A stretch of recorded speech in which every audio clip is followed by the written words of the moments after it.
This is a series where celebrities let me, celebrity nutritionist and New York Times bestselling author Dr. Kellyann, inside one of their most sacred places, their refrigerators, to give you an up-close and personal glimpse into their personal health. My guest today, you know her from the Real Housewives of Atlanta and Celebrity Big Brother, reality star, actress, and model, Cynthia Bailey. Welcome, Cynthia. Hi, how are you? Hey, I'm so happy to meet you. Hey, nice to meet you as well. So I say out of the whole housewife franchise, you're just such a standout. So thank you so much. That means the world to me, especially being on a platform like Housewives for so long. I think people don't realize how hard it is not to lose yourself. And you know what, like Denzel says, when you lose yourself, when you get to that place, the devil comes after you. Devil will come after you. The devil will come, and I've had to thwart a couple of those devils. I know they're around. Oh, yeah. Oh, they're still coming after me. Oh, I bet they are.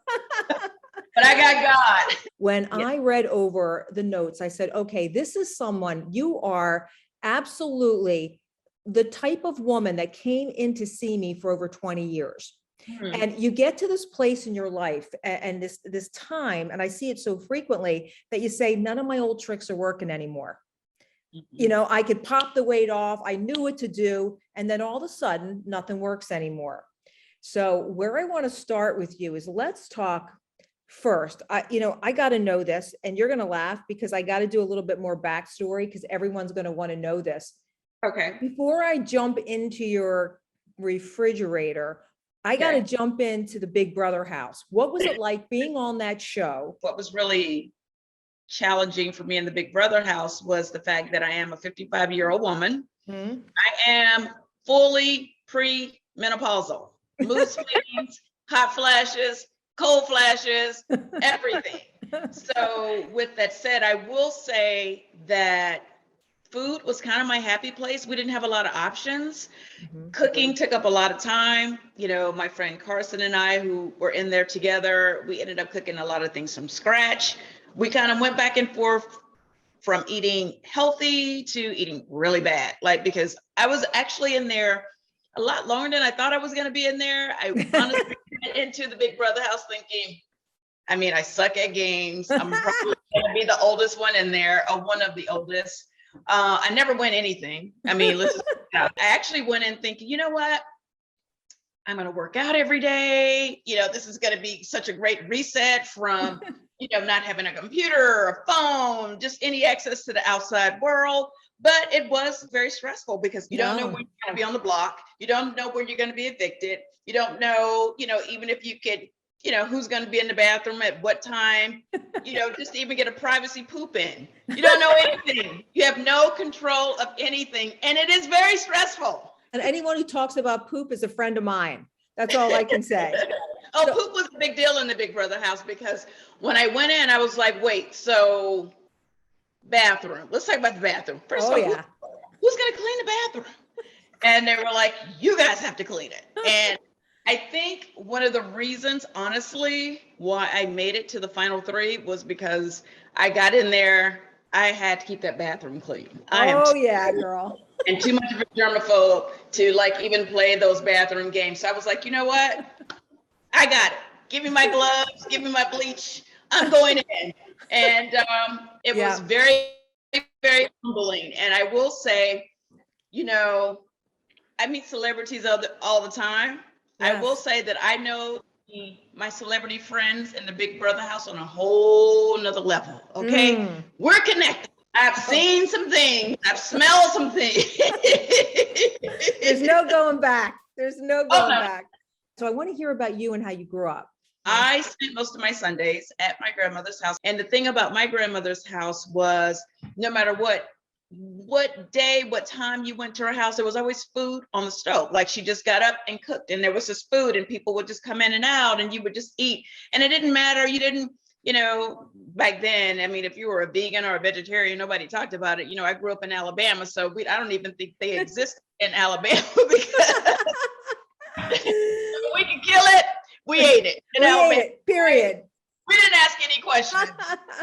So, and we're, you know, it was delicious and we were happy to eat it. So I really grew up just being around food being such a connector just for us as a family, and even our neighbors would just come over and, you know, open up the pots and eat. So I am truly a foodie. I've always appreciated really good, healthy, wholesome food. And you know, it really is a part of my life. I think it's important to really continue to understand that food, you can still be romantic. It can still be a connector. It can still, you can still feel good through food. It's just a matter of knowing a couple of things, because I have to tell you, my favorite thing to do is go out with friends out to dinner, you know, have a nice cocktail, have a beautiful meal, really, and you can do that. And you can do it without any guilt, anything, and not put weight on when you get a couple of things in order. So the past 2 years, Cynthia, it affected a lot of us in a lot of different ways going through this whole period. And I have heard so many stories, you know, all kinds. So I want to know, how did the whole pandemic and everything affect you?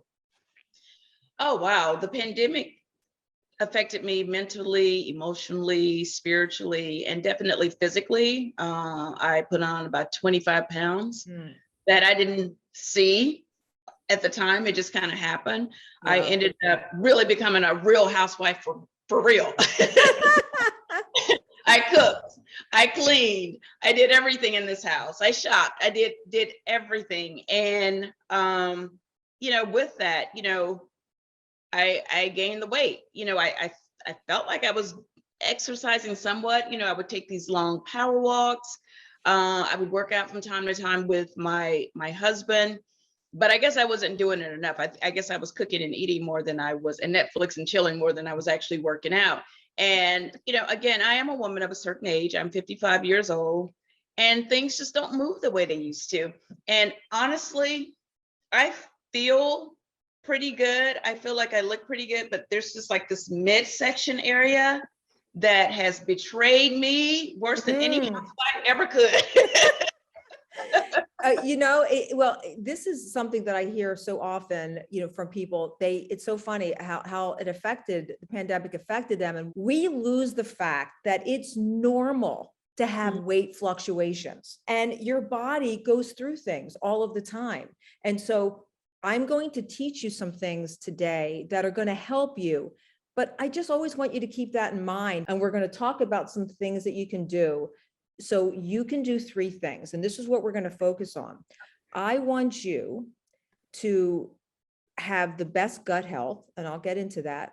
Yes. I want your blood sugar to be the best that it can be. And I want any internal fire or anything that is not completely calm in your body.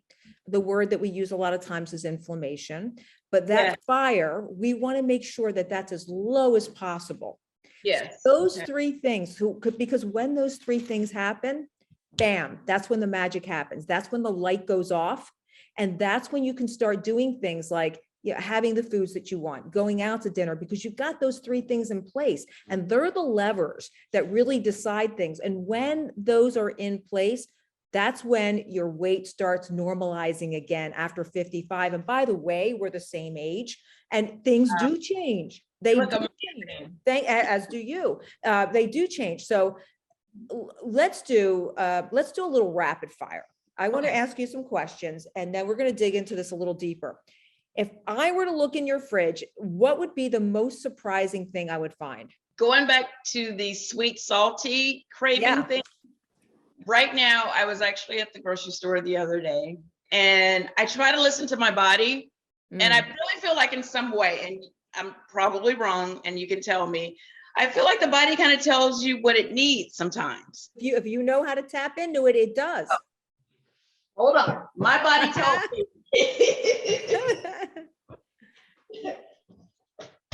that I needed these yesterday. This is what my over 25 pound weight body told me that I needed yesterday. And as you can see, I've eaten 3 since yesterday. And they made me really, really happy. And I haven't had these in years, but I was going down the grocery aisle and I was like, that's what I want. because cravings, I don't know what I don't know. I'll tell you about that. I'll tell you about, and you know what? I don't know what I'll tell you what that is. And by the way, I just want to like call something out that's awesome that you are brave enough to show that, because people, I always say, I want to see the good, bad, and ugly. And they're too afraid to show me the ugly. You showed me the ugly. I'll give you that. I'll show you some good too. I do have a chopped salad that I'm going to eat later. Those are phenomenal. Aren't they great? Those chopped salads. I have some watermelon. Okay, we'll talk about that. I have some pineapple because I'm trying to eat more fruit, but I don't crave fruit like I want to. I have bananas. I have avocados, which I just had a really nice avocado and apple core tuna toast on like nutty grain bread. Which delicious. Yeah, let's talk about like some of these cravings, because I think that's my downfall. Almost all of the time, cravings are blood sugar. Oh. Cravings. Okay. You know, what I would love to do for you, what I would love is for you to get one of those continuous blood sugar monitors. I don't know if you've seen them. They are phenomenal. And this will be the best thing for you, Cynthia.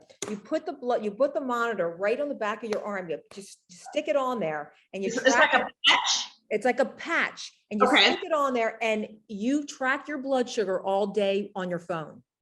And every time you eat something, because this is just a learning thing. I know that, I think if you had the data in front of you, you could really start navigating and saying, nope, yup, nope, yup, nope, yup. Just like you went in there and cleaned that bathroom, you're going to go in there and you're going to say, nope, yup, and you're going to start cleaning things up. So you have to get a prescription for it, because they're I was going to ask, how do I get this? Because this is something that I want to focus on like immediately. You need to focus on this immediately, because that's one of the things that causes those cravings. So you go to your doctor, they'll write it out. It's just a newer piece of equipment, so it still requires a prescription, and you can monitor that. That's going to be life-changing for you.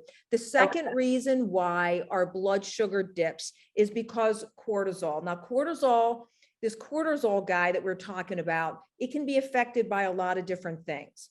Mostly it's affected by the environment that you put yourself in, that is creating a stressor in your body. Whatever that stressor is in your body.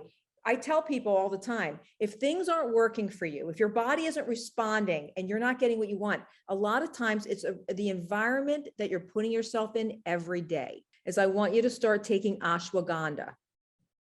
Oh, my very husband important. that. That's what we call an adaptogen. An adaptogen means it helps your body adapt to stress. Okay. So that's going to lower your cortisol levels. That's going to be really important. Tell me about some of the things that you drink. Do you drink energy drinks? Like, how do you get your energy? I do. If I can be honest, I don't drink enough water. I have to make myself drink water. Here's what I want you to do, Cynthia. I want you to start drinking regular water with lemon. Because what happens when you drink regular water with lemon, you're giving your body a mild detox every day. Is that going to help me with bloat? Yes, it's going to help you with bloat. And going to the bathroom, being able to poop? Yes. A checklist of these things that I need to get. I know I need the ashwagandha. I need the sugar monitor. Like I need. Oh, my producers are sending you everything. Send me everything. Yep, and then they're sending you everything. Come back and check in with you. You're coming back. You don't. I'm going to be checking on you. I'm going to be checking on you. I don't want you to just give me a one and done, Kelly. I need you to check on me in a few minutes. All right. I'm pretty sure you're stuck with me. Tell me about breakfast. What do you eat for breakfast? I'm not a big breakfast person. To be honest, I usually like to eat after 12, but when I'm really trying to have breakfast or try to make myself eat breakfast, I do like avocado toast, or I'll have like a banana, or I'll do a shake. I love shakes. What time do you go to bed at night? Late. I go to bed late. I go to bed on an early night, maybe midnight. Okay. All right. So you go to bed at midnight. That's not uncommon. So you go to bed at midnight. Now, here's a couple of things. When you go to bed at midnight, you have to understand there's a little bit of a trade. Okay. Here's the trade. Any sleep that you can get before midnight is unbelievably regenerative to your cells. I didn't take naps until I went into the Big Brother house, because I actually had time to take a nap. Yeah, exactly. And I napped all the time in there. I took like probably 6 naps a day, and it was pretty amazing. But I wouldn't consider myself a nap person. People are different that way in their needs for napping. But even if you don't nap, like any time that you can sleep between that, I'm not advocating you go to bed at 9 o'clock. I know with your schedule that's impossible, but any time between 9 to midnight that you can get any sleep in at all, I just want you to be aware of this. It's really helpful for weight loss. So because you go to bed so late, what I'm thinking is that you're a late night snacker. That's when I kick in. That's when I do the most damage. I'm not like all day long. I'm busy.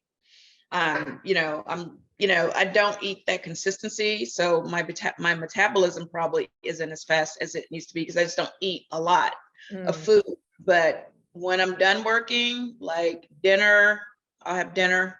If I have dinner at 8, then I'm pretty good. But then I kind of feel like I maybe want like some chocolate covered cashews or something like before I go to bed.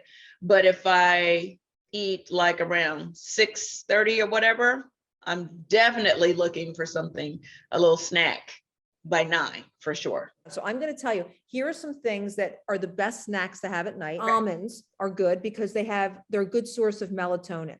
Okay. It's very helpful for sleep. And Okay. Magnesium is in there, and magnesium helps to reduce cortisol. Let me stop you. So can cashews be a substitute, or does cashews are good? No, I like cashews. Almonds have more magnesium in them. Okay. So I like that.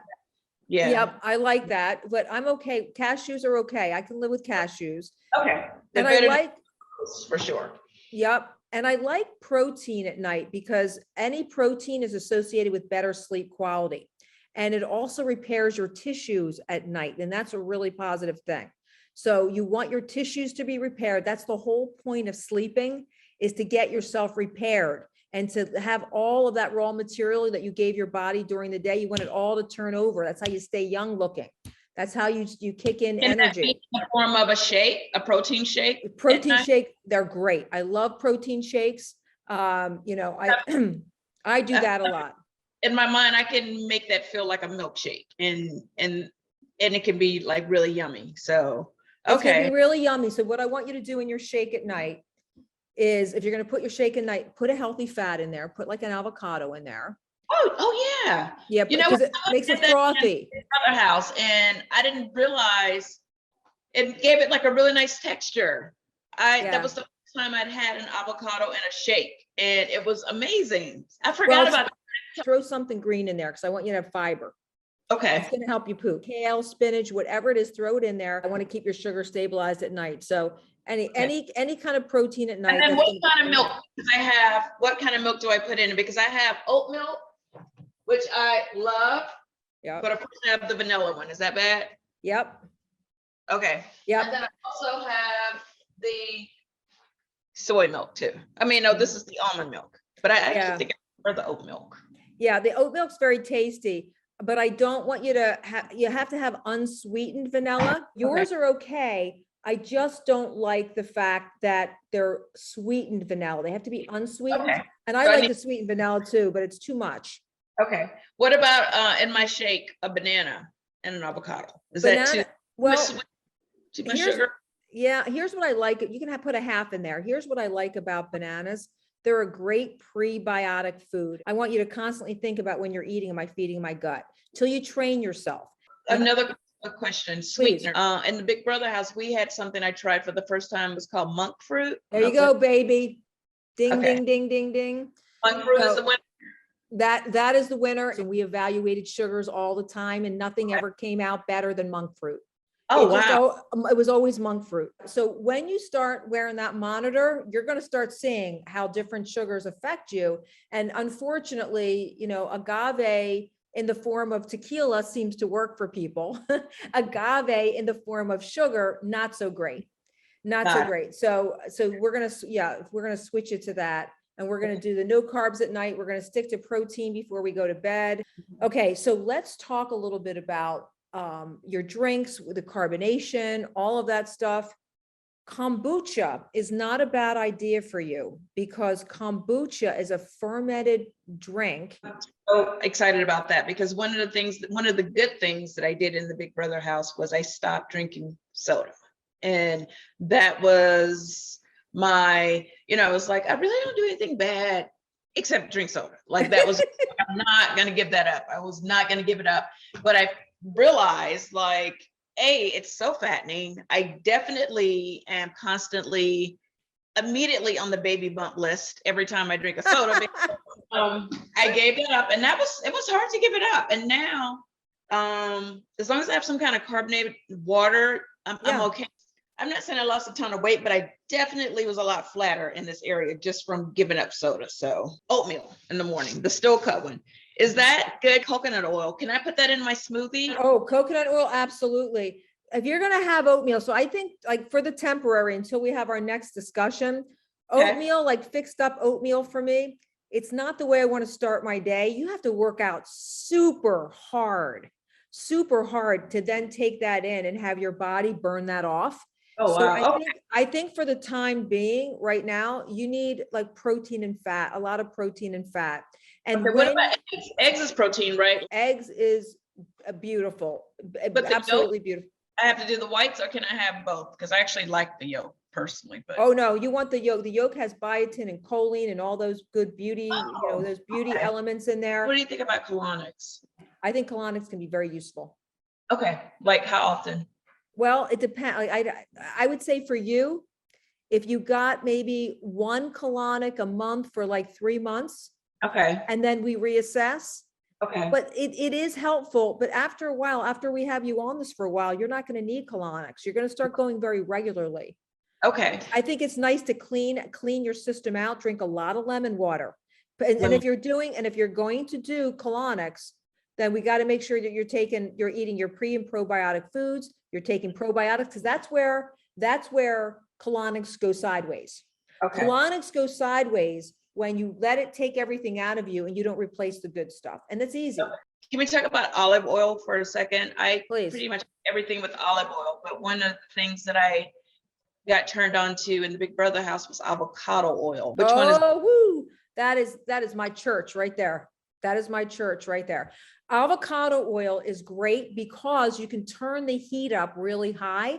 The smoke point is different than olive oil, because olive oil is really more of a sprinkle oil if you want to keep it super healthy. But avocado oil, I love, because you can just crank that heat up and it doesn't destroy the oil. We're going to wrap with one more thing. I'm learning so much. I think you're giving me realistic goals, which I think sometimes, when we talk to doctors and nutritionalists and, people that deal with weight loss management, it almost feels like I have to change my entire life to lose some weight.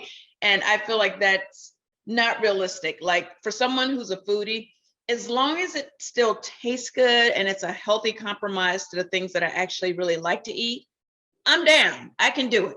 I just need to know my better options and work. You're trying to figure out your new principles.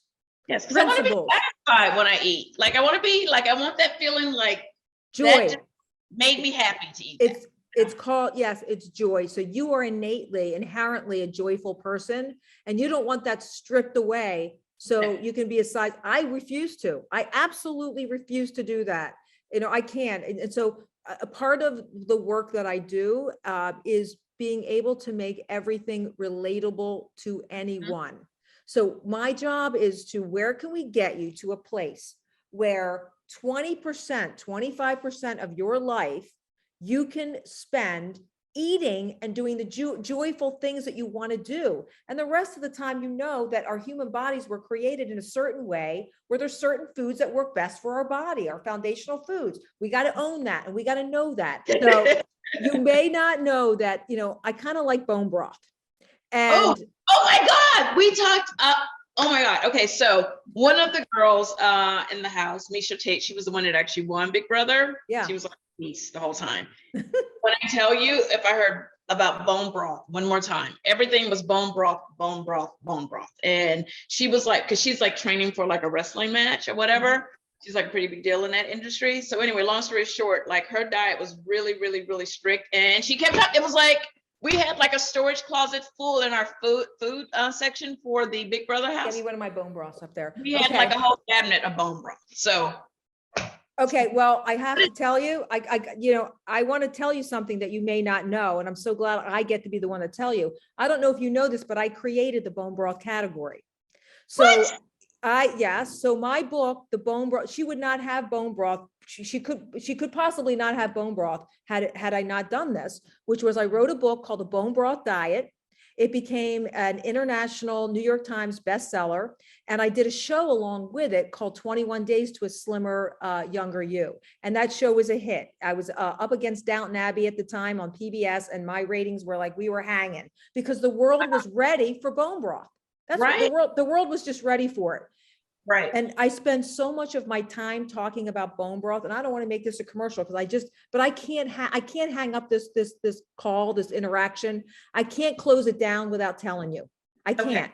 because when so many of the things that you're trying to accomplish, blood sugar stabilization, gut health, all this stuff, you can get that in bone broth. And so I How want do you to, I eat it? How do I eat it? When do I eat it? Is that like something I can have at night? Like just eat it like a soup? Like that's how? what that's what I'm getting to, because I think at night, this is your answer. So let me tell you about my house just for a moment. Okay. Okay. So I don't want to take, we're going to work in with you, but my house, what I do a lot, this is actually my apartment. I live in Manhattan.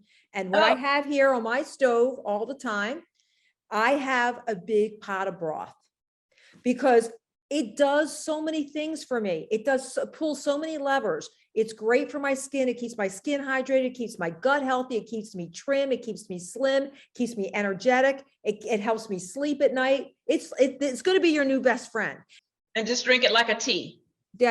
But you got to start getting bone broth in your body, because it's going to accomplish all these things. And when you get cravings, it's amazing. So here's what I would do for you.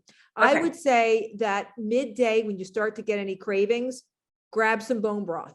And I Okay. also say at night before you go to bed, grab some bone broth.